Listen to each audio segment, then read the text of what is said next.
नमस्कार बच्चा लोग, स्वागत है आप सभी का एग्री टॉपर्स एकेडमी में। मेरा नाम है शुभम तिवारी और आज हम लोग स्टार्ट करने वाले हैं बहुत बेहतरीन सीरीज जिसमें हम लोग जो हमारी अरुण कात्यायन की बुक है वॉल्यूम 1 और वॉल्यूम 2 उसका शुभारंभ करेंगे। जिसमें वॉल्यूम 1 से हम लोग स्टार्ट करेंगे। पहले हम लोग वॉल्यूम 1 को कंप्लीट करेंगे और उसके बाद हम लोग वॉल्यूम 1 के कंप्लीट होने के बाद वॉल्यूम 2 की ओर मूव करेंगे।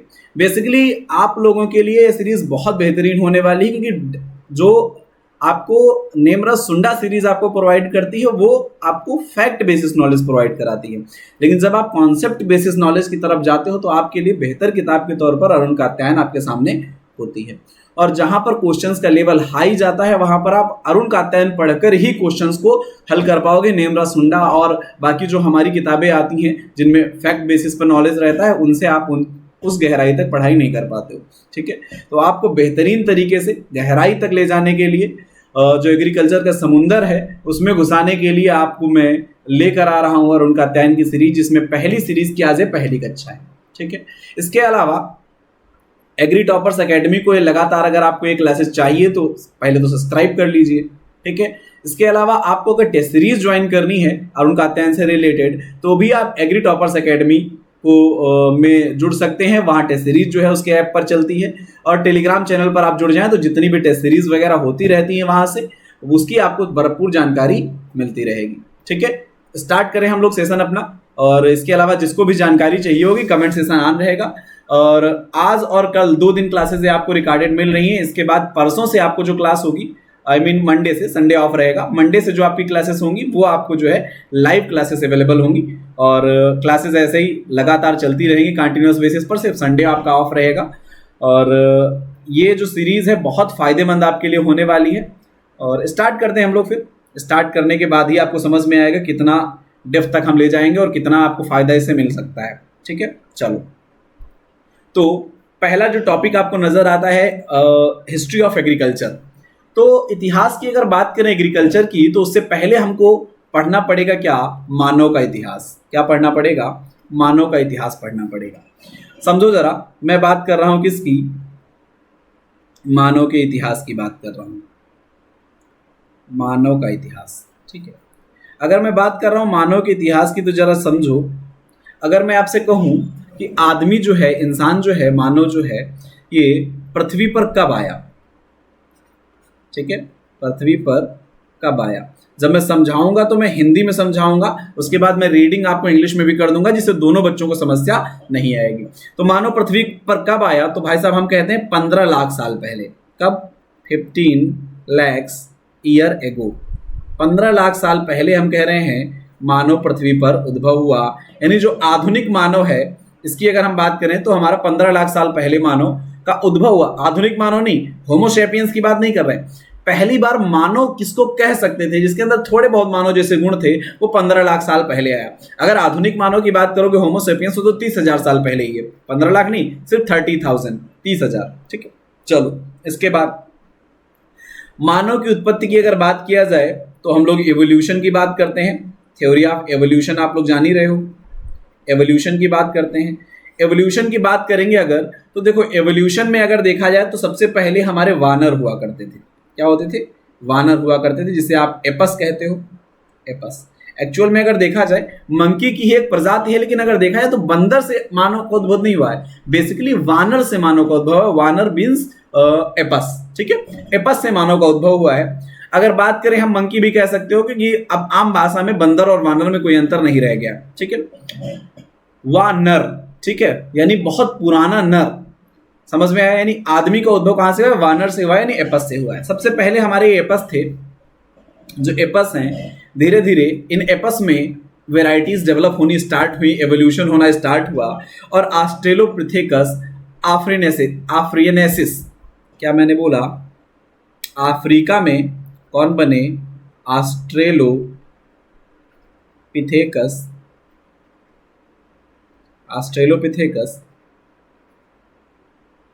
आफ्रिनेसिस।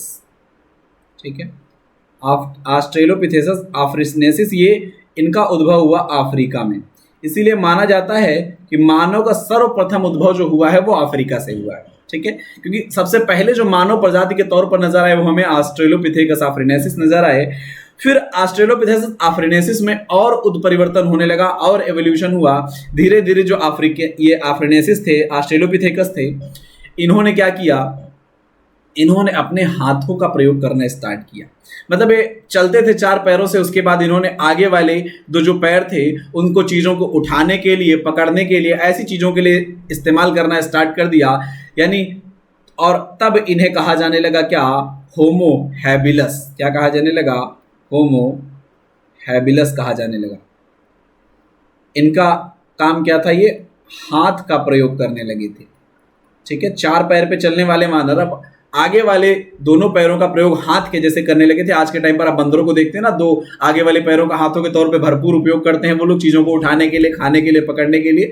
ऐसे होमो हैबिलस ने हाथों का प्रयोग सबसे पहले करना स्टार्ट किया। गाय भैंस अपने हाथों का प्रयोग नहीं कर पाती, यानी आगे वाले पैरों का प्रयोग हाथों की तरीके से नहीं कर पाती, वानर कर ले रहा है। इसका मतलब वानर अब ऑस्ट्रेलोपिथेकस अफ्रीकानिस से आगे निकलकर होमो हैबिलस तक तो पहुंच चुका है।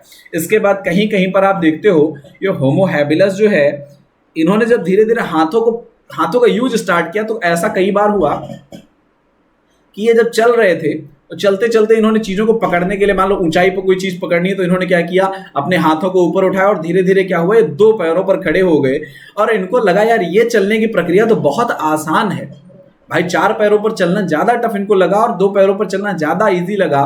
धीरे धीरे इन्होंने 2 पैरों पर चलना स्टार्ट कर लिया और ये सीधे खड़े हो गए।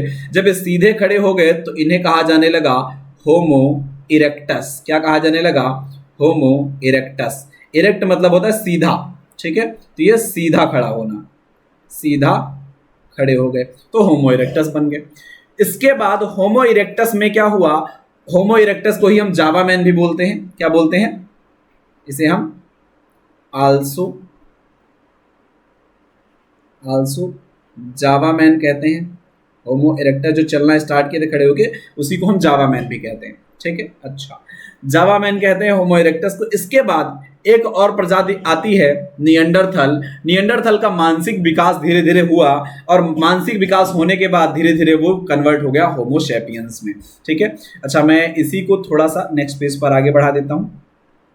स्लाइड अपनी हो गई फुल तो इस वजह से, चलो, तो मैंने जहां पर वहां छोड़ा है वहां से मैं आगे बढ़ाऊंगा। मैंने कहा था होमो इरेक्टस, ठीक है, होमो इरेक्टस, सॉरी, होमो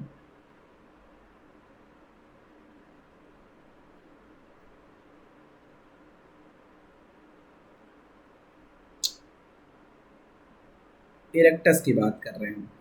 होमो इरेक्टस सीधा खड़ा होना शुरू हुआ, उसके बाद मस्तिष्क विकास स्टार्ट हुआ तो बना, कौन बना, निएंडरथाल। क्या बना, निएंडरथाल। निएंडरथाल ने क्या किया, इसका क्या हुआ, मस्तिष्क बढ़ना स्टार्ट हुआ और प्रक्रिया जब बढ़ी तो धीरे धीरे आ गया कौन, होमो सैपियंस। सैपियंस ये था, सैपियंस का मतलब होता है लगातार खोज करने वाला, समझ लो, ऐसा समझ लो, लगातार खोज करने वाला मानव ये बना। इसके मस्तिष्क का विकास हुआ, चीज़ों के बारे में सोचना स्टार्ट किया इसने, और आज के टाइम पर मानव और विकसित होता जा रहा है। इसीलिए हम आज के मानव को कहते हैं होमो सैपियंस। सैपियंस, ठीक है, होमो सैपियंस, सैपियंस कहते हैं हम इसे। ठीक है, यहां तक क्लियर है। मैं एक बार फिर रिपीट कर देता हूं मानव के उद्भव के विषय में। मानव के उद्भव की अगर बात किया जाए तो पृथ्वी पर मानव का उद्भव 15 लाख साल पुराना माना जाता है। एवोल्यूशन मानव की एपस से हुई, वानर से हुई, बंदर से हुई, जो ऑस्ट्रेलोपिथेकस अफ्रीकानिस के तौर पर अफ्रीका के जंगलों में पाया गया। धीरे धीरे अफ्रीका के जंगलों में इसने क्या किया, चीज़ों को पकड़ने के लिए अपने हाथों का प्रयोग करना स्टार्ट किया और होमो हैबिलस का डेवलपमेंट हुआ। होमो हैबिलस के बाद इसने क्या किया, जब धीरे धीरे अफ्रीका के जंगलों में इसको अनाज मिलना कम हो गया, खाना मिलना कम हो गया, तो इसने क्या किया, धीरे धीरे सीधे खड़े होने का प्रयास किया और अपने हाथों का प्रयोग करके अपने सीधा भी खड़े होने लगा, पैरों से लंबी यात्राएं करने लगा, तो इसे होमो इरेक्टस कहा गया। और होमो इरेक्टस को ही हम जावा मैन कहते हैं। वो उसने एक स्थान से दूसरे स्थान पर लंबी यात्राएं स्टार्ट की और उसके बाद फिर होमो इरेक्टस से धीरे धीरे मस्तिष्क का विकास हुआ और निएंडरथाल का विकास हुआ, निएंडरथाल बना। निएंडरथाल ने जब और मस्तिष्क को विकसित करके रिसर्च में अपना दिमाग लगाया, खोज करने लगा, कृषि करने लगा, उसे हम होमो सैपियंस कहने लगे और धीरे धीरे आज के टाइम पर मानव का विकास इतना बढ़ गया है कि आज की प्रजाति को हम होमो सैपियंस सैपियंस कहते हैं। आई होप आपको ये क्लियर हो गया होगा। यहाँ पर कम बातें लिखी है, मैंने समझा ज्यादा दिया है, मैं अब इंग्लिश में पढ़ के आपको बता देता हूँ। It is suppose that a man has evolved on earth from 15 lakh years ago, ठीक है, 15 लाख साल पहले हुआ था। This man who is evolve from the monkey, कहां से पैदा हुआ, इवॉल्व कहां से हुआ, मंकी से। Who started to move by standing erect on his feet, जिसने धीरे धीरे चलना स्टार्ट किया, इरेक्ट होकर चलना स्टार्ट किया अपने पैरों पर, और उसे कहने लगे हम लोग क्या, होमो इरेक्टस या Java man. Later Java man has transformed into Cromagnon, बाद में जावा मैन किस में कन्वर्ट हो गया, क्रोमैग्रॉन मानव में कन्वर्ट हो गया, और क्रोमैग्रॉन मानव वर्तमान मानव में। अच्छा हाँ, नियंडरथाल, इसके बीच में जो हम गैप की बात करते हैं, नियंडरथाल जिसे आप कहते हो, इसे हम कोमैग्रॉन मानव भी कहते हैं। क्या कहते हैं, कोमैग्रॉन, ठीक है, कोमैग्रॉन मानव भी कहते हैं, ठीक है। चलो, इसके बाद होमो सैपियंस का डेवलपमेंट हुआ, लेकिन कंटिन्यूअस लर्निंग हैबिट के कारण अब धीरे धीरे जब मानव का विकास होता जा रहा है और साथ में ट्राइनोमियल नॉमेनक्लेचर भी आ गया है, तो अब हम मनुष्य को होमो सैपियंस सैपियंस नाम से संदर्भित करते हैं, कहते हैं। सच modern man evolved first in Africa, मैंने बता ही दिया था, ऑस्ट्रेलोपिथेकस अफ्रीकैनिस, ठीक है, अफ्रीका में हुआ था। और मॉडर्न मानव का उद्भव मैंने कहा 30 से 35 हजार साल पहले, मात्र 35 हजार साल पहले हुआ था, जनरली एक्सेप्ट टुडे, ठीक है, जो आज के टाइम पर जिसको हम मानव मान रहे हैं, वो उसका उद्भव कब हुआ था, आधुनिक मानव का 35 हजार साल पहले। क्लियर, होप आप सभी को ये चीजें क्लियर हो गई। नेक्स्ट अब हम लोग आगे बढ़ते हैं। चलो भाई साहब, इसके बाद जब मानव का उद्भव हो ही गया भाई साहब, तब आगे बढ़े हम लोग। मानव के उद्भव की अगर बात करें तो उसके बाद इसने क्या किया भाई साहब, मानव का उद्भव मान लो हो गया, फिर इसने क्या करना स्टार्ट किया। जब मानव का उद्भव हुआ तो स्टार्टिंग में मानव क्या करता था, शिकार करता था, और शिकार के साथ करता था क्या, आखेट करता था, और क्या करता था, खाद्य संग्रह करता था, भोजन को कलेक्ट करता था। इन भूमिकाओं में मानव था, वो हंटिंग करता था, आखेट करता था, खाद्य संग्रह करता था। खेती का कोई नॉलेज नहीं था, शिकार करना उसने सबसे पहले स्टार्ट किया, और वृक्ष वगैरह के फल वगैरह को कलेक्ट करना स्टार्ट किया कि क्या खाने योग्य, उसको इकट्ठा करके रख ले खाने के लिए। शिकार जब इसने करना स्टार्ट किया तो सबसे पहले इसने एक प्रजाति थी, वो प्रजाति थी एक भेड़िए की, भेड़िए की एक प्रजाति थी, उसको इसने सबसे पहली बार पालतू बनाना स्टार्ट किया, जिसे इन्होंने कहा कि भाई साहब ये है कुत्ता, क्या है, डॉग है। डॉग हमारी एक भेड़िए की प्रजाति थी जिसको मानव ने सबसे पहली बार पालतू बनाया। और कब पालतू बनाया, 10,000 BC में, 10,000 BC में सबसे पहली बार जो पहला जानवर पालतू बनाया गया वो कौन सा था, वो था डॉग यानी कुत्ता। इसके बाद मनुष्य का, अभी डॉग क्यों पाला सबसे पहले, क्योंकि हम क्या कर रहे थे, हंटिंग कर रहे थे, हंटिंग यानी शिकार करने में हेल्प करता था हमारा कुत्ता, इसलिए हमने कुत्ते को पालना स्टार्ट किया सबसे पहले। इसके बाद धीरे धीरे समय और विकसित हुआ, 8700 से 7700 BC की अगर हम बात करें तो इस टाइम पर हमने भेड़ और बकरी को पालना स्टार्ट किया, भेड़ और बकरी को पालना स्टार्ट किया। और उसके बाद अगर हम बात करें 7500 BC में, 7500 BC में पहली बार क्या हुआ भाई साहब, एग्रीकल्चर के साक्ष्य हमको मिले। खेती हमने करनी स्टार्ट की कब, 7500 BC में। अगर आपसे पूछा जाए एग्रीकल्चर में यानी कृषि में किस चीज़ को आपने खेती में सबसे पहले स्टार्ट किया था, तो भाई साहब आपने सबसे पहले स्टार्ट किया था जौ और गेहूं, ठीक है। जौ मैंने आगे लिखा है, अगर दोनों ऑप्शन में है तो आप जौ को टिक करेंगे, याद रखेंगे। कहाँ से सबसे प्राचीनतम साक्ष्य मिलते हैं, तो ये भाई साहब पाकिस्तान के मेहरगढ़ से हमको सबसे प्राचीनतम साक्ष्य मिलते हैं। कहाँ से, पाकिस्तान के मेहरगढ़ से हमको एग्रीकल्चर के सबसे पुराने साक्ष्य मिलते हैं, ठीक है। पशुपालन के सबसे पुराने साक्ष्य हमको कहाँ से मिलते हैं, महाधा और दमदमा से। खैर वो हिस्ट्री का विषय है, उसमें हम लोग नहीं जाएंगे, हम लोग एग्रीकल्चर बेसिस पर ही रहेंगे। तो एग्रीकल्चर में हमने जौ और गेहूं सबसे पहले उगाना स्टार्ट किया। इसके बाद अगर बात करें हम, अच्छा मैं इसको अब पढ़ के सुना दूं आपको जो लिखा है इसमें। It beginning in such man had been spending his life widely starting में वाइडली अपना जीवन व्यतीत कर रहे थे, जंगली जीवन व्यतीत कर रहे थे, but during the period of 8700 to 7700 BC they started to pet sheep and goat, इन्होंने भेड़ बकरी पालना शुरू किया। although the first pet animal was dog which was used in hunting, सबसे पहला जानवर कौन सा था? कुत्ता था, जो इनको हंटिंग में हेल्प करता था। The cultivation of crop started during 7500 BC, 7500 BC में क्रॉप का कल्टिवेशन स्टार्ट हुआ and the agriculture science came into existence, और वहां से एग्रीकल्चर साइंस एग्जिस्टेंस में आती है। अब जरा मैं बात करूं, जरा समझे, जब आपने क्या किया, मैंने कहा आपने अभी क्या किया है, खेती करना स्टार्ट कर दिया है 7500 BC में, आपने स्टार्ट किया एग्रीकल्चर, खेती करना स्टार्ट किया, सॉरी एग्रीकल्चर नहीं अभी लिखेंगे, हम लोग बात करेंगे खेती की, खेती करना स्टार्ट किया हमने, आपने स्टार्ट किया है खेती करना, ठीक है। खेती करना आपने जब प्रारंभ किया तो आपने क्या किया भाई साहब, स्टार्टिंग में मानव ने क्या किया, मानव ने क्या किया, मिट्टी को पलटा, मिट्टी को पलटा, यानी छोटे मोटे हल वगैरह का इन्होंने प्रयोग किया, लकड़ी के हल, मिट्टी के हल, इन सब के प्रयोग किए, मतलब लकड़ी के हल का प्रयोग सबसे पहले स्टार्टिंग में हुआ, और लकड़ी के हल का प्रयोग करते हुए पत्थर का उसमें फार लगाया जाता था, लकड़ी का हल बनाया जाता था, उसका प्रयोग सबसे पहली बार जब किया गया, और मिट्टी को जब पलटा, और मिट्टी को पलटना क्या कहलाएगा, टीलेज ऑफ सॉइल, क्या कहलाएगा,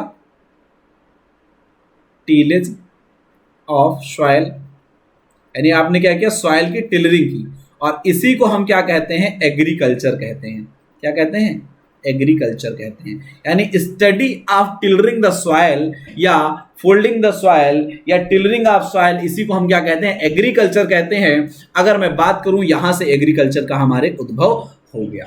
अगर मैं बात करूं एग्रीकल्चर शब्द की, वर्ड की बात करूं, टर्म की बात करूं, तो एग्रीकल्चर टर्म हमारा एक लैटिन भाषा का शब्द है जिसका मतलब होता है एगर प्लस कल्चरा, दो शब्दों से मिलकर बना है, एगर प्लस कल्चरा, दो शब्दों से मिलकर बना है, एगर प्लस कल्चरा। एगर का मतलब होता है सॉयल और कल्चरा का मतलब होता है कल्टीवेशन, ठीक है। मैंने कहा सॉइल का कल्टीवेशन करना ही क्या कहलाता है, एग्रीकल्चर कहलाता है, यानी फसल उत्पादन हेतु मृदा में कर्षण क्रिया करना, कल्टीवेशन करना क्या कहलाता है, एग्रीकल्चर कहलाता है। पहली बात तो आप ये जान लो, ठीक है। एग्रीकल्चर क्या है, लैटिन भाषा का शब्द। अच्छा, ये बेसिक चीज है, फिर भी मैं आपको बता देता हूं। सारे बच्चे जो मुझसे कभी पढ़े होंगे वो सब जानते होंगे, जो नहीं पढ़े वो आज जान जाएंगे भाई। चलो बेसिकली आप ये जान लो कि जब किसी टर्म के पीछे आप देखते हो लिखा हुआ कल्चर, दैट मीन्स वो क्या है, एक लैटिन वर्ड है। क्या है, एक लैटिन वर्ड है। और किसी शब्द के पीछे आप लिखा देखते हो लॉजी, दैट मीन्स वो ग्रीक वर्ड है, लेकिन इसका एक क्या है, अपवाद है। इसका एक क्या है, अपवाद है, एक्सेप्शन है। आप कहोगे क्या एक्सेप्शन है, that is pomology. Pomology, pomology की अगर बात करें तो ये क्या है, पोमस प्लस लॉगस, दो शब्दों से मिलकर बना है। लॉगस तो इसमें ग्रीक वर्ड है, लेकिन पोमस हमारा क्या है, लैटिन वर्ड है। अगर दोनों ऑप्शन में लिखा रहे हो पोमोलॉजी में तो आप लैटिन वर्ड उसमें टिक करोगे, अगर बोथ का ऑप्शन नहीं है तो।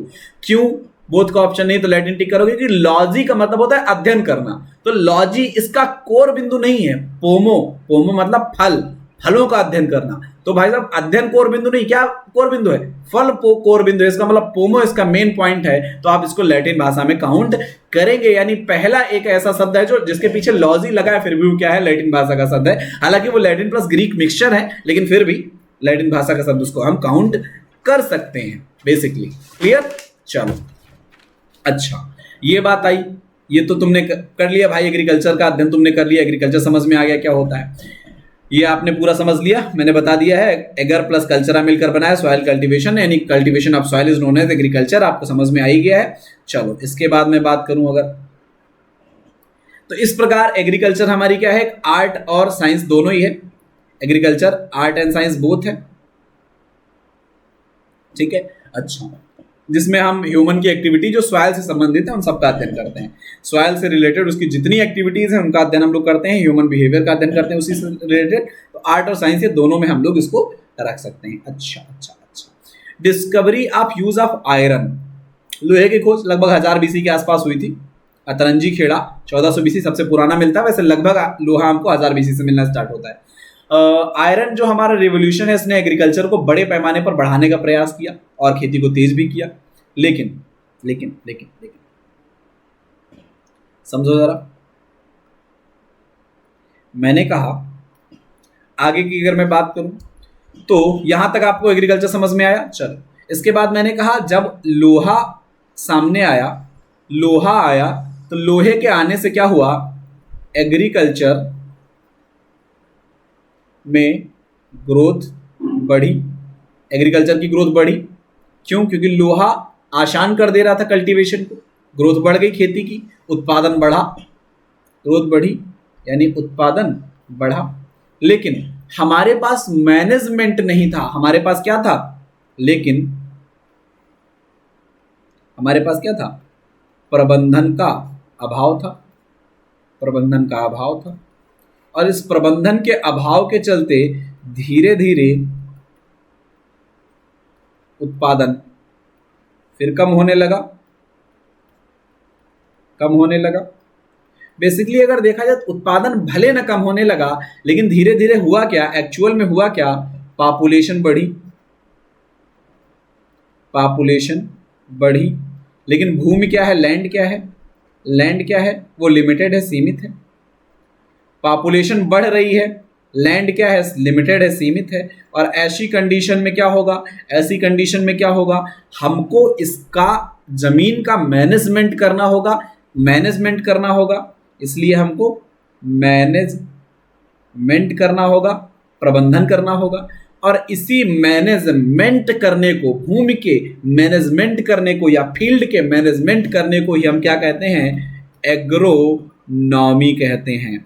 ठीक है, एग्रोनॉमी कहते हैं। मैंने कहा एग्रोनॉमी क्या है भाई साहब, क्या है, फील्ड का मैनेजमेंट है। मैंने समझाया एग्रोनॉमी की जरूरत क्यों पड़ी, क्योंकि भाई साहब जनसंख्या बढ़ रही थी, जनसंख्या बढ़ रही थी, क्रॉप हमारी, लैंड हमारी जो है वो लिमिटेड है, जनसंख्या बढ़ रही थी, सबके भोजन की आपूर्ति करनी है, तो हमको क्या करना पड़ेगा, मैनेजमेंट करना पड़ेगा। भले ही लोहे के आने के बाद उत्पादन तेजी से बढ़ा था, लेकिन फिर वो धीरे धीरे मैनेजमेंट की कमी की वजह से ड्रेस्टिकली डाउन जाने लगा था, हमको उसको भी होल्ड करना था। इन सभी कारणों से हमको एग्रोनॉमी यानी मैनेजमेंट की जरूरत पड़ी। और मैनेजमेंट की जब जरूरत पड़ी तो एक नया साइंस हमारे सामने आया, एग्रोनॉमी। अगर बात किया जाए तो एग्रोनॉमी एक ग्रीक भाषा का शब्द है, एक ग्रीक वर्ड है जो दो शब्दों से मिलकर बना है, एगर प्लस नॉमस, एगर प्लस नॉमस। एगर के लिए अगर हम एक शब्द ले लें तो इसे हम कह सकते हैं फील्ड। नॉमस की अगर बात कर ले हम तो इसे कह सकते हैं मैनेजमेंट। क्या कह सकते हैं, मैनेजमेंट कह सकते हैं। यानी फील्ड का मैनेजमेंट ही क्या कहलाता है, एग्रोनॉमी कहलाता है। क्यों मैनेज करना है, क्योंकि हमको क्या करना है, हमको करना क्या है, हाई प्रोडक्टिविटी करनी है। हाई प्रोडक्टिविटी, वो भी प्रोडक्टिविटी सिर्फ क्वांटिटी में नहीं, क्वांटिटी में तो करनी ही है, मात्रा तो बढ़ानी ही है, लेकिन साथ में हमको क्वालिटी को भी इम्प्रूव करना है। बात समझ में आई। एग्रोनॉमी ग्रीक भाषा का शब्द है, एग्रोनॉमस से मिला है। इसका मतलब होता है फील्ड और मैनेजमेंट, यानी फील्ड के मैनेजमेंट को हम एग्रोनॉमी कहते हैं। हाई प्रोडक्टिविटी बढ़ाने के लिए मैनेजमेंट आवश्यक है। और प्रोडक्टिविटी सिर्फ हम क्वालिटी क्वांटिटी की बात नहीं करते हैं, हम क्वालिटी की भी बात करते हैं। इसका मतलब हमको क्वालिटी और क्वांटिटी दोनों को इम्प्रूव करना है, दोनों को बेहतर करना है। ठीक है, इसके बाद अगर मैं बात करूं फादर ऑफ एग्रोनॉमी, यहां पर आप बात आ जाती है फादर ऑफ एग्रोनॉमी की। यहां पर बात आ जाती है फादर ऑफ एग्रोनॉमी की। फादर ऑफ एग्रोनॉमी की जब बात आ जाती है तो भाई साहब कौन है, आप सभी को पता है, Peter de Crescenzi. Peter de Crescenzi father of agronomy कहे जाते हैं। क्यों कहे जाते हैं ये भाई फादर ऑफ एग्रोनॉमी, क्योंकि इन्होंने एग्रोनॉमी से रिलेटेड यानी फसल के प्रबंधन यानी क्रॉप के प्रबंधन से लेकर बहुत सारे जितने भी लिटरेचर थे, ठीक है, यानी इन्होंने क्या किया, पीटर डी क्रेसेंजी ने किया क्या, इन्होंने एग्रोनॉमी से रिलेटेड कई क्या थे हमारे लिटरेचर, साहित्य, लिटरेचर को समाहित कर क्या किया, एक पुस्तक लिखी, एक बुक लिखी जिसका नाम था क्या, ओपस रूरेलियम कामोडरम। ओपस रूरेलियम कामोडरम नाम की इन्होंने किताब लिखी। इसमें इन्होंने एग्रोनॉमी से रिलेटेड जितने भी लिटरेचर थे उनको शामिल किया और पहला ये ऐसा बुक था एग्रोनॉमी का जिसमें कई सारे लिटरेचर को समाहित किया गया था और एग्रोनॉमी के लिए पहली ये किताब थी, इसीलिए इनको फादर ऑफ एग्रोनॉमी कहा गया पीटर डी क्रेसेंजी को। बेसिकली आपको ये बात पता होनी चाहिए, 1230 में ये पैदा हुए थे और 1307 में इनकी डेथ हुई थी, यानी 1200 से 1300 के बीच का काल इनका जो है रहा होगा, यानी लगभग ये 77 साल तक जिए थे और बड़ा योगदान एग्रोनॉमी में इन्होंने दिया। फिर अच्छा, यहाँ मैं बात कर लूँ जो लिखा है, पढ़ के सुनाने की मुझे लगता है आवश्यकता नहीं, जितना कुछ लिखा है मैंने सब समझा दिया है। पीपीटी आपके पास, सबके पास बुक है, बेहतर होगा आप किताब लेके बैठें जिससे आपको कोई दिक्कत ना हो और साथ में मेरे पढ़ते चले, समझते चले चीज़ों को, ठीक है। चलो इसके बाद मैं बात करूँ, ये सब मैंने बता दिया है, पीटर डी क्रेसेंजी और 1230 से 1307 तक ये रहे थे। ओपस रूरेलियम कामोडरम इन्होंने किताब लिखी थी, फादर ऑफ एग्रोनॉमी इनको कहा जाता है, ये सारी बातें आपको पता चल चुकी है। अच्छा, इसके बाद अगले साइंटिस्ट आते हैं जेथरो टुल। अगर हम बात करें जेथरो टुल की, तो जेथरो टुल भाई साहब हमारे 1674 से 1741 तक, 1674 से 1741 तक इनका काल रहता है। किताब इन्होंने लिखी horse sowing husbandry, horse sowing husbandry नाम की किताब लिखी जो बेसिस किस पर आधारित थी, सीड ड्रिल और हार्स ड्रॉन कल्टीवर्स पर आधारित थी, ठीक है। अच्छा देखो मैं समझाता हूं बेसिकली हुआ क्या। एक साइंटिस्ट आते हैं, मैं कहानी जैसे समझाता जाऊंगा तो आपको बेहतर समझ में आएगा, आई होप। मैं पढ़ के सुनाऊंगा तो आपको समझ में नहीं आएगा। तो बेसिकली एक साइंटिस्ट थे जिनका नाम था जेथरो टुल। दो चार बातें एक्स्ट्रा बताऊंगा, आप परेशान ना हो, कम नहीं बताऊंगा जितना आपकी बुक में लिखा होगा उससे। 1674 से लेकर 1741 तक इनका टाइम पीरियड रहता है, ठीक है। इन्होंने अपनी एक किताब लिखी जिसका नाम रखा हार्स होइंग हस्बेंडरी। क्या रखा, हार्स होइंग हस्बेंडरी, ये इनकी किताब का नाम था, हार्स होइंग हस्बेंडरी।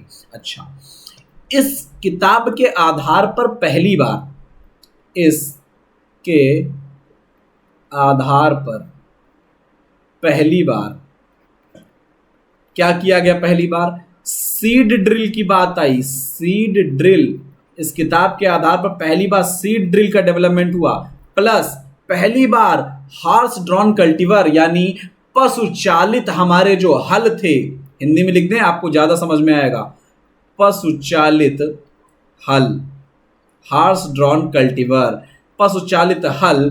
इसी के बाद हार्स होइंग हस्बेंड्री के बाद ही सामने आए सीड ड्रिल और हार्स ड्रॉन कल्टीवर्स जो हमारे थे। इन्हीं के किताब के बाद इन्होंने किताब में सुझाया हार्स होइंग हस्बेंड्री में, उसी के बाद ये जो है सामने आए, इन्हीं के आधार पर उनको विकसित किया गया। इसके अलावा अगर बात करें जेथरो टुल के बारे में तो टर्म कुछ इन्होंने दिए थे जो आपके लिए बहुत इंपॉर्टेंट है।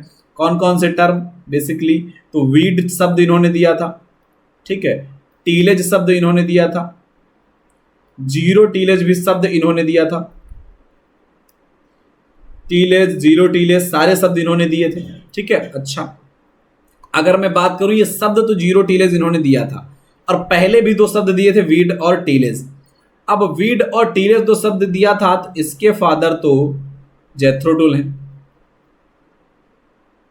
जेथरो टुल हैं। वीड साइंस के फादर भी जेथरो टुल हैं, टीलेज के फादर भी जेथरो टुल हैं, लेकिन जीरो टीलेज के फादर जेथरो टुल नहीं है। कंफ्यूज मत होना, जीरो टीलेज के अगर बाप पूछ लेगा फादर तो कंफ्यूज मत होना, कौन है, ग्लबलर, ग्लबलर बी ट्रिपलेट हैं।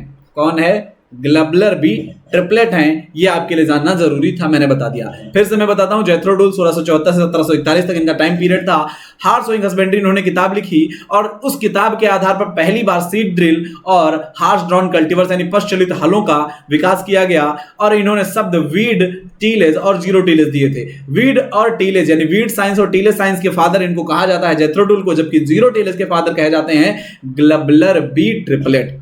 क्लियर? चलो, ये बात जो है मैंने आपको समझा दी, यहां तक आपका सारा कंटेंट क्लियर हो गया। ठीक है, चलो यहां तक आपने पढ़ डाला है। वीड और जीरो टिलेज इन्होंने दिया था। अच्छा, यहाँ फादर नहीं लिखा है, मैंने बता दिया, आप याद रख सकते हैं। चलो इसके बाद में बात करूं, अच्छा भारत में पहली बार कमर्शियल एग्रीकल्चर कब स्टार्ट हुई, जरा देखो।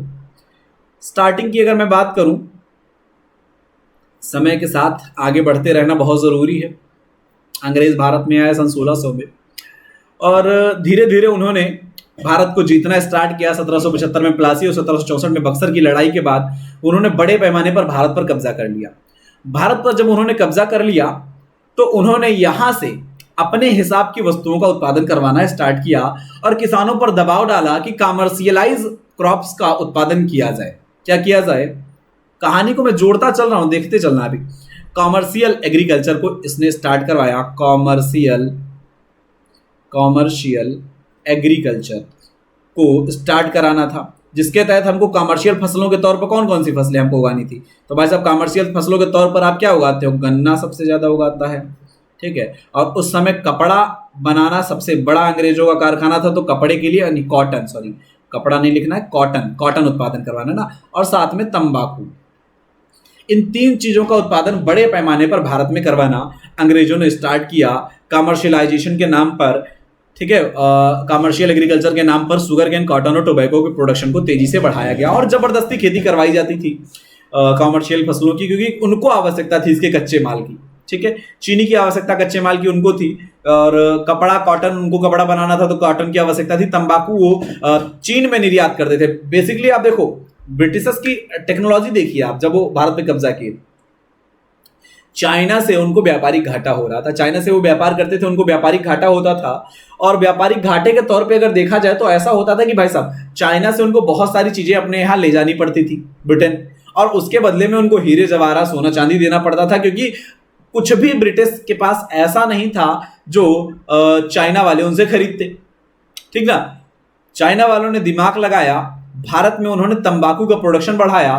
तंबाकू का प्रोडक्शन बढ़ाकर चाइना में जो लोग रहते थे तिब्बत के एरिया में, उनको धीरे धीरे तंबाकू की लत लगवाई, और ऐसा उनको तंबाकू का आदी बनाया कि तंबाकू भारत में पैदा करवाकर चाइना को भेजते थे, और उसके बदले वहां से जो उनको इंपोर्ट में कॉटन वगैरह, जो भी वहां की खनिज चीजें थी और जो भी उनकी आवश्यकताएं थी, उनका कच्चा माल था, वो सब चाइना से प्राप्त करने लगे, और उनका जो पैसा बाहर जा रहा था, चाइना जा रहा था, वो जाना बंद हो गया।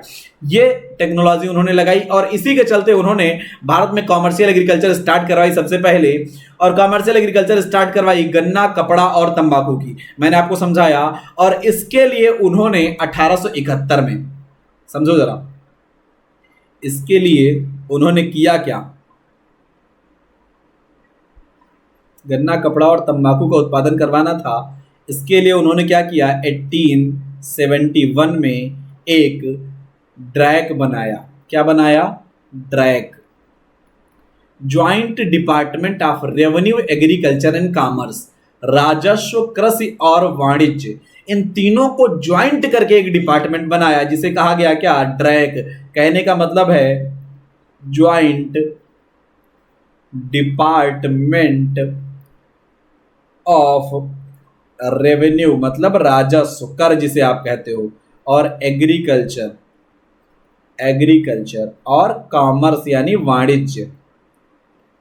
तो इन सब को मिलाकर, इन तीनों को मिलाकर एक ज्वाइंट डिपार्टमेंट कब बनाया गया, 1871 में बनाया गया। एक्चुअल 27 अप्रैल 1871 को ड्रैक की स्थापना की गई। कब, डेट की अगर मैं बात करूं तो कब की गई, 1871 में। कब, 27 अप्रैल की बात कर रहा हूं मैं।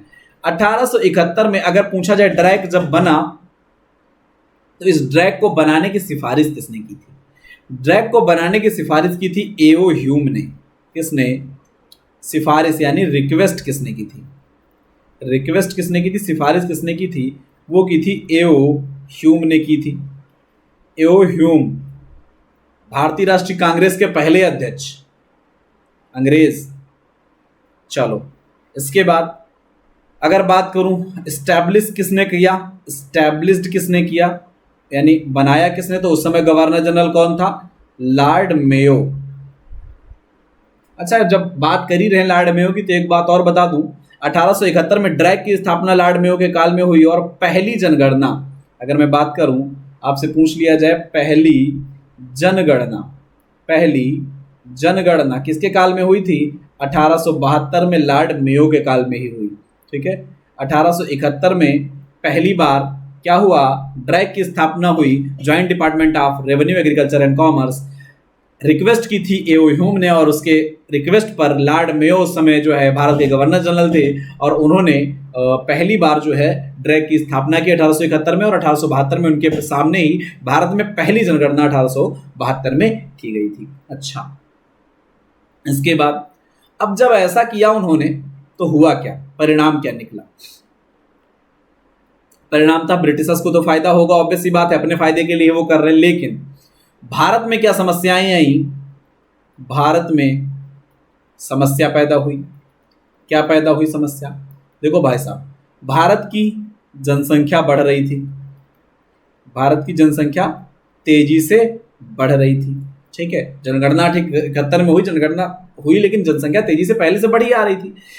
जनसंख्या तेजी से बढ़ रही थी, और जो भूमि थी वो तो थी सीमित, आपको पता है भूमि हमेशा सीमित रहती है। और सरकार जो थी वो ब्रिटिश की, उसने कृषि उत्पादन बढ़ाने पर ध्यान नहीं दिया, और सरकार ने क्या किया? जबरदस्ती कॉमर्शियल एग्रीकल्चर करवाए, कॉमर्शियल खेती करवाए, कॉमर्शियल खेती करवाए लगातार। देखो, अब भूमि आपके पास इतनी है, और इस मान लो ये पूरे देश की जमीन इतनी है, अब इस एरिया पर पूरे पर पहले खेती होती थी, लोग खाते थे, खाने भर का हो जाता था। अब इन्होंने कहा कि भाई साहब देखो, इसमें जो इतना एरिया है, इतना एरिया है, इस पे तो तुम कॉमर्शियल एग्रीकल्चर करोगे, अब इतने पर खाने के लिए अनाज उगाओ, और यहाँ पर भी आप कोई भी टेक्नोलॉजी नहीं लगा रहे हो, पूंजी नहीं लगा रहे हो। ठीक है, यानी उत्पादन में वृद्धि करने का कोई प्रयास नहीं तुम्हारा है, तो धीरे धीरे होगा क्या भाई साहब? क्या होगा? अनाज कम पड़ेगा, अनाज पड़ेगा कम, और अनाज जब कम पड़ता है तो आता है क्या? अकाल आता है, अकाल आता है, फेमाइन आता है, और फेमाइन आने स्टार्ट हुए, और बहुत बड़े पैमाने पर 1876 से लेकर 78 तक, बड़े पैमाने पर 1876 से लेकर 78 तक क्या पड़ा? अकाल पड़ा। देश में बहुत भारी अकालों की संख्या आई 1876 से लेकर 78 तक, 2 सालों में। अब इससे बचने के लिए ब्रिटिशर्स ने क्या किया? ब्रिटिशर्स ने अब समझा कि यार देखो, हमारे यहाँ समस्या खराब हो गई, अब माहौल बिगड़ जाएगा, और 1857 की क्रांति वो झेले बैठे थे, तो उनको लगा कि दूसरी क्रांति ना हो जाए, छुटमुट किसान विद्रोह होने भी लगे। जब अकाल की स्थिति होती है, जब आदमी को खाना पर्याप्त नहीं मिलता है, तो भाई साहब विद्रोह अपने आप ही उपज जाता है।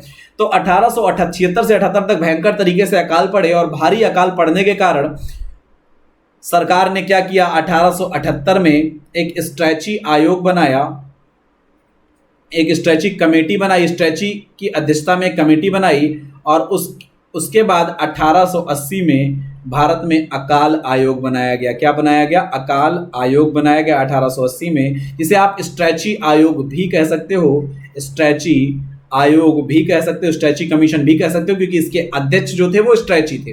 ठीक है, 1880 में अकाल यानी फेमाइन कमीशन, जिसे आप कहते हो, क्या कहते हो? फेमाइन कमीशन आप कहते हो। फेमाइन कमीशन 1880 में बनाया गया, फेमाइन कमीशन बनाया गया, और फेमाइन कमीशन ने कहा कि भाई साहब, इसको कमीशन कोई बनाएगी तो क्यों बनाएगी, कि अकाल को रोकना है। तो इसने क्या किया? इसने सिफारिश की, इसने कहा कि भाई साहब, हम रिकमेंड करते हैं कि एग्रीकल्चर के लिए एक अलग सेंट्रल डिपार्टमेंट बना दो। ठीक है, इसने सिफारिश की कि एग्रीकल्चर के लिए अलग डिपार्टमेंट बना दो, और इसकी सिफारिश पर 1881 में पहली बार एक separate central department of agriculture, एक सेंट्रल डिपार्टमेंट ऑफ एग्रीकल्चर का क्या हुआ? एस्टैब्लिशमेंट हुआ। कहानी समझते चलना। 1878 में स्ट्रैची आयोग कमेटी बनाई गई, 1880 में अकाल आयोग बना, स्ट्रैची उसके अध्यक्ष थे। फेमन कमीशन बना 1880 में, और उसने सिफारिश की कि भाई साहब एक सेंट्रल डिपार्टमेंट होना चाहिए एग्रीकल्चर का, और उसकी सिफारिश को ध्यान में रखते हुए 1881 में एक केंद्रीय विभाग एग्रीकल्चर का बना दिया गया, सेंट्रल डिपार्टमेंट ऑफ एग्रीकल्चर। ठीक है। फिर धीरे धीरे बात बढ़ती चली गई और हमने कहा कि भाई साहब और अच्छे से अब हमको खेती करवानी है। मैं कुछ छोड़ा नहीं हूं, आप अपना किताब देखते रहिएगा, मैं कहानी फॉर्म में आपको बस सुनाता चला जा रहा हूं, ठीक है। आईएआरआई की स्थापना हुई। आईएआरआई की स्थापना की अगर बात करें तो 1905 में इंडियन, पहले तो इसका नाम इंपीरियल एग्रीकल्चर रिसर्च इंस्टीट्यूट था, पता ही है आपको। इंपीरियल का मतलब होता है भाई विदेशी शासन के अधीन, ठीक है। तो इंपीरियल एग्रीकल्चर रिसर्च इंस्टीट्यूट पहले नाम रखा गया 1905 में, पूसा बंगाल में। अब कहोगे पूसा बिहार में हम तो सुने हैं, देखो भाई साहब तब बिहार जो है बंगाल का ही एक पार्ट था, ठीक है। तो मैंने कहा 1905 की मैं बात कर रहा हूं, आईएआरआई बनाया गया। इसमें आई पहला जो है वो इंपीरियल को डिनोट करता था। किसको डिनोट करता था? इंपीरियल को डिनोट करता था। और ये बनाया कहाँ गया था? ये बनाया गया था पूसा। कहाँ पर? पूसा कहाँ पर? बंगाल में, जो कि आज जगह कहाँ है? वर्तमान में ये जगह कहाँ है? वर्तमान में ये जगह है बिहार में। और अगर बात किया जाए उसके बाद क्या हुआ, उसके बाद ये अच्छा कब बना? 1905 में। तो उस समय गवर्नर जनरल कौन था? तो लॉर्ड कर्जन उस समय गवर्नर जनरल थे। 1905 में लॉर्ड कर्जन गवर्नर जनरल थे, उनके काल में बनाया गया। फिर 1934 में आया भूकंप और भूकंप से इसकी बिल्डिंग गई टूट पूसा बिहार में। और 1936 में इसके बाद इसको शिफ्ट कर दिया गया कहाँ? पूसा रोड, नई दिल्ली। तब से ये नई दिल्ली में ही बना हुआ है आईसीएआर। इसके बाद आज़ादी हुई और आज़ादी के बाद 1957 में 1957 में देश आज़ाद हुआ और आज़ादी के बाद इसका नाम बदला गया। यहाँ पर जो इंपीरियल था ये चेंज कर दिया गया कहाँ? इंडियन में। कब किया गया? आज़ादी के बाद, यानी 1947 में, ठीक है। इसके बाद और अगली बात आती है 1958 में, 1958 में इसे क्या बना दिया गया? एक डीम्ड यूनिवर्सिटी का दर्जा दे दिया गया। एक डीम्ड यूनिवर्सिटी का दर्जा दे दिया गया। और डीम्ड यूनिवर्सिटी का दर्जा देगा कौन? तो भाई साहब यूनिवर्सिटी ग्रांट कमीशन देगा, यानी यूजीसी देगा। यूजीसी द्वारा इसको डीम्ड यूनिवर्सिटी का दर्जा दे दिया गया 1958 में। ये हो गई सारी कहानी आईएआरआई की, ठीक है। इसके बाद मैं बात करूंगा आईसीएआर की। इसके बाद मैं बात करूंगा, अच्छा पहले इसके डायरेक्टर भी बी विश्वनाथ थे, याद रखना, बी विश्वनाथ इसके पहले डायरेक्टर थे। अच्छा आईसीएआर की मैं अगर बात करूं, आईसीएआर की मैं बात करूं तो रॉयल कमीशन ऑफ एग्रीकल्चर। अच्छा मैं यहां से नहीं पढ़ूंगा, आपको पढ़ा दूंगा, पॉइंट आप खुद देख लेना। अच्छा मैं बात कर रहा हूं किसकी? Royal commission on agriculture, RCA का गठन कब हुआ? 1926 में इसका गठन हुआ, रॉयल कमीशन ऑफ एग्रीकल्चर का। इसने अपनी रिपोर्ट जो दी वो दी 1928 में, 1928 में। 1928 में रिपोर्ट दी जिसमें इसने सिफारिश की। तो इसकी सिफारिश के आधार पर आईसीएआर का गठन किया गया। कब? 16 जुलाई 1929 को। अच्छा यहाँ अगर आपसे डेट पूछ ले, आईएआरआई में अगर आपसे डेट पूछ ले 1905 कब है, तो 1 अप्रैल 1905 है। कब है? 1 अप्रैल 1905 है। जबकि यहाँ पर 16 जुलाई 1929 है। इसकी डेट तो आपको सबको पता ही होगी, आईएआरआई की बहुत बच्चे नहीं जानते रहते क्योंकि अलग अलग किताबों में नहीं दिया है। अच्छा और इस समय जब आईसीएआर का गठन हुआ तो इस समय उसके समय आईएआरआई के समय तो कर्जन था, इस समय कौन गवर्नर था? इस समय गवर्नर जो था वो था लॉर्ड लिनलिथगो। लॉर्ड लिनलिथगो की अध्यक्षता में जो है ये बनाया गया और इसकी सिफारिश जो है पता चल गया, सब हो गया, ठीक है। अब इसको पहली बार जो रजिस्टर किया गया, रजिस्टर कैसे किया जाए, फिर इसको किस नाम से रजिस्टर किया जाए, तो इसको सोसाइटी की तरह रजिस्टर किया गया, एक समिति की तरह रजिस्टर किया गया।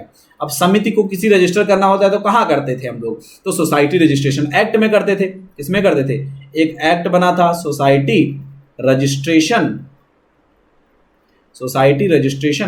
एक्ट बना था। कब बना था? 1860 में। इसी सोसाइटी रजिस्ट्रेशन एक्ट के तहत इसको सोसाइटी के तौर पे रजिस्टर कर लिया गया सबसे पहली बार।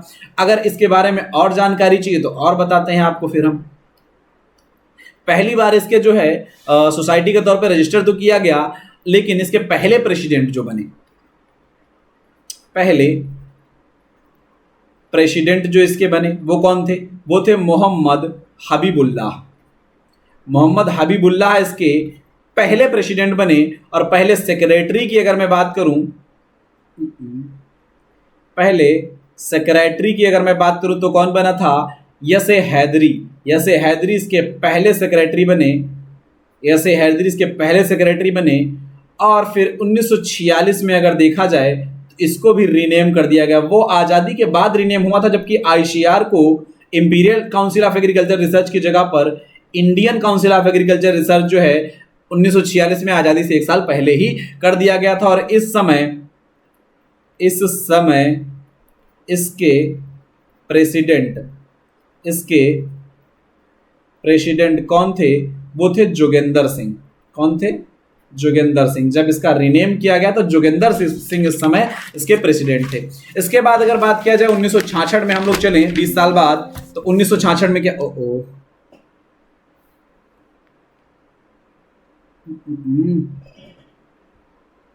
हाँ फिर क्या हुआ, एक सेकेंड, हाँ फिर क्या हुआ 1966 में हम लोग मूव करेंगे। 1966 में क्या हुआ जरा समझो। 1966 में क्या हुआ, फुल ऑटोनॉमस बॉडी इसको बना दिया गया। इसको क्या बना दिया गया? पूर्ण स्वायत्त संस्थान बना दिया गया, यानी फ्री कर दिया गया, पूर्ण स्वायत्त संस्थान बना दिया गया, फुल ऑटोनॉमस बॉडी बना दिया गया इसको। और अगर बात किया जाए इसके पहले डीजी की, अगर बात किया जाए इसके पहले डीजी की बात किया जाए तो कौन थे? बीपी पाल थे। एक रोज ब्रीडर थे बीपी पाल, उनको जो है बनाया गया था। और रोज एंड व्हीट ब्रीडर दोनों में करते थे। और वर्तमान डीजी की अगर बात किया जाए, वर्तमान डीजी कौन है? तो भाई साहब इस समय हिमांशु पाठक हैं। हिमांशु पाठक हैं। साथ में एक बात और जान लेना, जो आईसीएआर का डीजी होता है वही डिपार्टमेंट ऑफ एग्रीकल्चर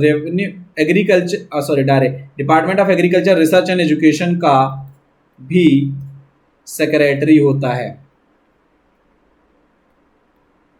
ठीक है, तो अगर आपसे पूछा जाए डारे के सेक्रेटरी कौन है, तब भी हिमांशु पाठक। आईसीआर के डीजी कौन है, तब भी हिमांशु पाठक। इसके बाद अगर बात करें हम आईसीआर के विषय में और इसका उद्देश्य क्या है जरा जाने हम, मैंडेट क्या है आईसीआर के। तो देखो भाई साहब, plan undertaking and aid provide the coordination of education. देखो एजुकेशन को बढ़ाना है, रिसर्च को बढ़ाना है, एग्रीकल्चर सेक्टर में, एग्रो फॉरेस्ट्री में, हस्बेंड्री, एनिमल हस्बेंड्री में, फिशरीज में, होम साइंस में, एलाइड सेक्टर में, इन सब में हमको क्या करना है? कोऑर्डिनेट एजुकेशन को बढ़ाना है और रिसर्च बेसिस काम को बढ़ाना है। ठीक है, अच्छा, ये एक क्लियरिंग हाउस के तौर पर काम करता है एग्रीकल्चर सेक्टर में। एग्रीकल्चर सेक्टर या उसके एलाइड साइंसेज जितने भी हैं उनमें कोई भी रिसर्च होगी तो उसको क्लियर कौन करेगा? क्लियरेंस किससे मिलेगा? तो आईसीआर ही उसके विषय में क्लियरेंस देगा, किसी भी एलाइड सेक्टर में हो, चाहे वो एग्रीकल्चर में हो। ठीक है, इसके अलावा वो रिसर्च को प्रमोट भी करता है, उसको टेक्नोलॉजी के तौर पर किसानों तक पहुंचाने का भी काम करता है। इसके अलावा ग्रामीण क्षेत्र की जितनी भी समस्याएं हैं खुद सॉल्व करता ही है, साथ में और भी जो इंस्टीट्यूशन है जैसे सीएसआईआर है हमारा,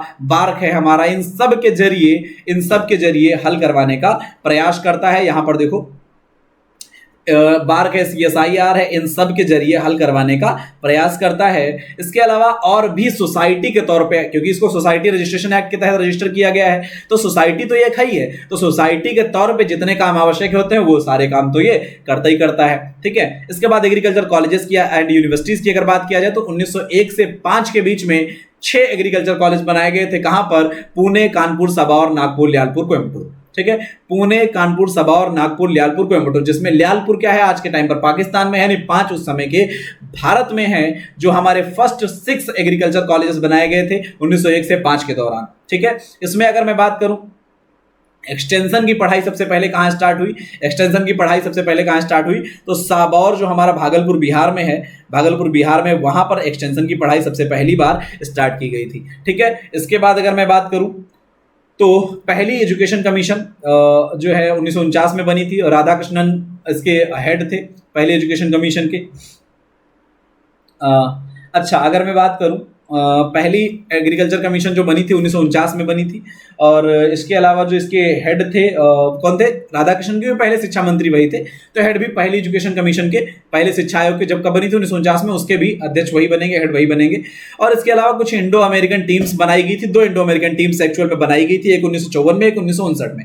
इंडो अमेरिकन एक कंबाइंड टीम बनाई गई। इंडो और अमेरिका के दोनों के उसमें प्रसिद्ध लोग थे। और 1954 में जो है इंडो अमेरिका की पहली टीम बनी और उसके बाद 1959 में दूसरी टीम बनी। और इसके अलावा पहली एजुकेशन कमीशन भी बनाई गई थी 1949 में। इन तीनों ने रिकमेंडेशन दिया था कि भारत में भाई साहब एक कृषि विश्वविद्यालय बनाया जाए। और इन तीनों के रिकमेंडेशन को ध्यान में रखते हुए पहला कृषि विश्वविद्यालय कहां बनाया गया?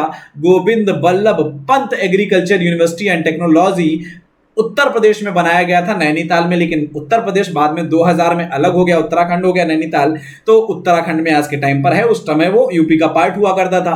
और यूपी के पहले मुख्यमंत्री जो थे वो गोविंद बल्लभ पंत थे। तो उन्हीं के नाम पर हमने इसका नाम रख दिया गया था Govind Ballabh Pant agriculture university and technology. ठीक है, ये बात समझ में आ गई। 1949 में नई शिक्षा नीति आई, पहली शिक्षा नीति बनाई गई। इसके अलावा पहला शिक्षा आयोग बनाया गया। 1954 में इंडो अमेरिकन पहली कमेटी बनी। उसके बाद इंडो अमेरिकन दूसरी टीम बनी। 1959 में दोनों ने रिकमेंड किया एग्रीकल्चर यूनिवर्सिटी बननी चाहिए, इसलिए 1960 में फाइनली कमेटी बना दी गई और यूनिवर्सिटी बना दी गई। गोविंद बल्लभ पंत एग्रीकल्चर यूनिवर्सिटी कहाँ पर है? नैनीताल में है और आज के टाइम पर उत्तराखंड में है। पहले ये उत्तर प्रदेश में हुआ करता था। गोविंद बल्लभ पंत जी के बारे में ये जान लो कि वो यूपी के पहले चीफ मिनिस्टर थे। ठीक है, अच्छा इसके अलावा जरा हम बात करें, देखो जरा। अच्छा, ये आप जरा एक चीज देख रहे हो यहाँ पर जो लिखी है, आप लोग अपनी बुक लेना और डाटा यहाँ पर सही कर लेना क्योंकि ये बहुत पुराना डाटा है। यहाँ लिखा है in India there is 38 state agriculture universities. आज के टाइम पर कितनी है? 38 तो नहीं है बच्चा। आज के टाइम पर अगर मैं बात करूं एग्रीकल्चर यूनिवर्सिटीज कितनी हो गई हैं, स्टेट एग्रीकल्चर यूनिवर्सिटीज कितनी हो गई हैं, तो आज के टाइम पर 63 स्टेट एग्रीकल्चर यूनिवर्सिटी हो गई। कितनी? 63। आप अपडेट कर लेना, 63 स्टेट एग्रीकल्चर यूनिवर्सिटीज हो गई हैं। कॉलेजेस की संख्या की कोई बात नहीं करता है। सेंट्रल यूनिवर्सिटी कह रहा है एक है, तो यहाँ पर 1 सेंट्रल यूनिवर्सिटी नहीं है। आज के टाइम पर 3 सेंट्रल यूनिवर्सिटी हो गई हैं। ठीक है, कॉलेजेस की संख्या की बात नहीं करेंगे। मैंने कहा 63 स्टेट एग्रीकल्चर यूनिवर्सिटी हो गई हैं, 3 सेंट्रल। अच्छा, मैं लिख देता हूं जिससे आपको दिक्कत ना हो, समझो जरा। आज के टाइम पर वर्तमान में सही कर लेना ये चीजें अपनी पुस्तक में। ठीक है, मैंने कहा 63 क्या हो गई हैं? स्टेट एग्रीकल्चर यूनिवर्सिटीज हो गई हैं। क्लियर? इसके बाद मैंने कहा 3 सेंट्रल एग्रीकल्चर यूनिवर्सिटीज हो गई हैं और इसके अलावा 4 डीम्ड यूनिवर्सिटीज हो गई हैं। 4 डीम्ड यूनिवर्सिटीज हो गई हैं। अब मैं 3 सेंट्रल यूनिवर्सिटीज की चर्चा कर लेता हूं, थोड़ा सा नाम बस आपको बता देता हूं कहां कहां पर है। पहली आपको पता है, वही आपकी किताबों में लिखी है, इम्फाल मणिपुर में। फर्स्ट है, क्या है? फर्स्ट एग्रीकल्चर यूनिवर्सिटी है, एग्रीकल्चर सेंट्रल यूनिवर्सिटी। इसके बाद दूसरी जो हमारी बनाई गई उसका नाम रखा गया Rajendra Prasad central agriculture university. Rajendra Prasad हमारी सेंट्रल एग्रीकल्चर यूनिवर्सिटी कहाँ पर है? यह है समस्तीपुर बिहार में।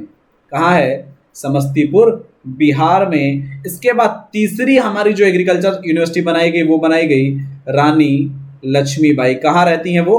रानी लक्ष्मीबाई वो रहती हैं भाई साहब झांसी में। मतलब रानी लक्ष्मीबाई सेंट्रल एग्रीकल्चर यूनिवर्सिटी कहाँ पर है? झांसी में। तो 3 हमारी ये सेंट्रल एग्रीकल्चर यूनिवर्सिटीज़ हैं। और इसके अलावा बहुत कुछ है अभी जानने को, लेकिन हमें लगता है कि समय हमारा ओवर हो गया है और इससे ज़्यादा एक क्लास में खींचना भी उचित नहीं रहेगा। तो नेक्स्ट क्लास हम लोग जो है यहीं से स्टार्ट करेंगे और क्लास आपको रिकॉर्डेड अगली भी मिलेगी। उसके बाद मंडे से आपको ये क्लासेस लाइव मिलनी स्टार्ट हो जाएंगी। और चैनल को ज़्यादा से ज़्यादा सब्सक्राइब कर लो आप लोग, टेस्ट सीरीज ज़्यादा से ज़्यादा ज्वाइन कर लो, टेलीग्राम चैनल से जुड़ जाओ, जिससे आपको जो नई नई टेस्ट सीरीज आती रहती हैं वो सारी आपको प्रोवाइड हो जाएंगी, सारी आपको मिल जाएंगी एग्रीकल्चर टॉपर्स एकेडमी पर। टेलीग्राम का लिंक आपको डिस्क्रिप्शन में मिल जाएगा, फटाफट जुड़ जाना उससे। और मुझसे जो भी समस्या आपको सुलझानी हो कमेंट सेक्शन में आप बता देना। जो भी समस्याएं क्लास के दौरान आपको आ रही हैं वो भी बता देना। आई होप आपको मेरी क्लास पसंद आई होगी। अगर पसंद आई है तो लाइक और कमेंट आप कर देना, जिससे मुझे थोड़ा सा मोराल बूस्ट हो जाता है। और कोई बात नहीं है, आप कमेंट करते हो, अच्छा लगता है, पढ़ के देखने में अच्छा लगता है। थोड़ा सा आप लोग मेहनत कर लो, थोड़ी सी हम करते रहेंगे। तो फ्री ऑफ कास्ट आपको जो ये बेहतरीन सेशन दिया जा रहा है अरुण काते वॉल्यूम 1 और वॉल्यूम 2 का, ये आपके लिए बेहतरीन तरीके से खत्म किया जाएगा। ये तो बहुत आसान चीज़ें आप समझ जाते हो। जब बात आती है इकोनॉमिक्स पर आती है बात, या सेकंड वॉल्यूम में बहुत कठिन कठिन सब्जेक्ट्स हैं जिनको आपको समझने में बहुत समस्याएं आती हैं। सॉयल साइंस के ही बहुत सारे ऐसे पोर्शंस हैं जिनको आप समझ नहीं पाते हो क्या उनका कहने का मतलब है। जब मैं पढ़ाऊंगा तो आप बेहतरीन तरीके से समझोगे, और जितना मुझे अनुभव है मैं सारा आपके साथ साझा करूंगा जितना मुझसे हो सकेगा। मिलते हैं हम लोग फिर कल, तब तक के लिए धन्यवाद, नमस्कार।